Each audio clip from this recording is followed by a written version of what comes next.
your grapes, that's where you're going to be treading them. It's so good to have an older group. Any of you ever see Lucy? Remember that's a show. It's so good to have an older group. Okay, and she's treading, okay?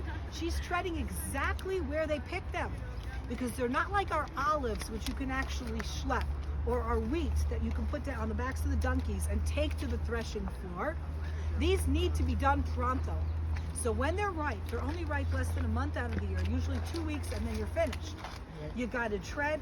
You don't want half the juice coming out and trailing behind you on the donkey. So you pick them, you carve out a space in the limestone of the Judean hills. Remember, what's the bracha Yehuda gets? What's the bracha Yehuda gets that has to do with the... I don't know. Right? And his eyes will be bloodshot because there'll be so many grapes. Do you remember that? Yeah. Because the mountains of Judea are filled with grapes. Okay? And they're immediately carving out of the limestone in the terraced areas. They're carving them out. If you go today in the hills of Jerusalem, you will find non-stop ancient squares carved out. Those ancient squares that you'll find are basins that were used to tread and make wine. They're there today. You just got to sweep them up a bit and you're going to find them wherever you step. It's the Navim coming alive. Just walk in the hills and you'll hear them talking to you. So if you have Mashal HaKerem, they all understood what it meant. How many verbs are in Mashal HaKerem that have to do with what you need to do before you get that wine? Tell me. Gather. Okay, you see the word gather. Gathered up. Okay, I'm looking at Pasuk 2. You're in Micha or in Right. Okay.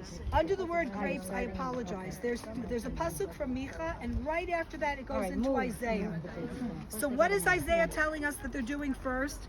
In Hebrew, Vayezkehu. What does that mean? Read your translations. Move the stones. Excellent. Vayesalkehu. Tell me again. Repeat that again out loud. He gathered stones. He gathered stones and he gathered stones. What's our number one crop in Israel? Stones. You can go to the same field 1 year after you cleared it out perfectly, and I'm telling you the truth, they just pop up all over again.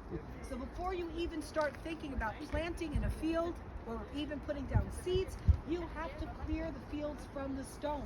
Yes. That part of, because most of it is done on terraces, and then with the rain, They're constantly falling, but also truthfully, I believe that there's little elves that come out at night and they put them back again. Oh, okay. Yes, they also grow ancient villages that spring up from There you go. There you go. Okay, v'yisakehu, v'yisalkehu, v'yita'ehu. Okay, so this is all before we even start doing anything. Vayiven migdal. Why do we need a migdal? Why do we need a tower? to watch.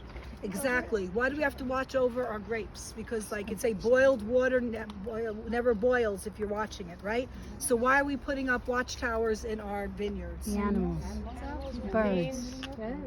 Not animals, not birds. Thieves. Okay?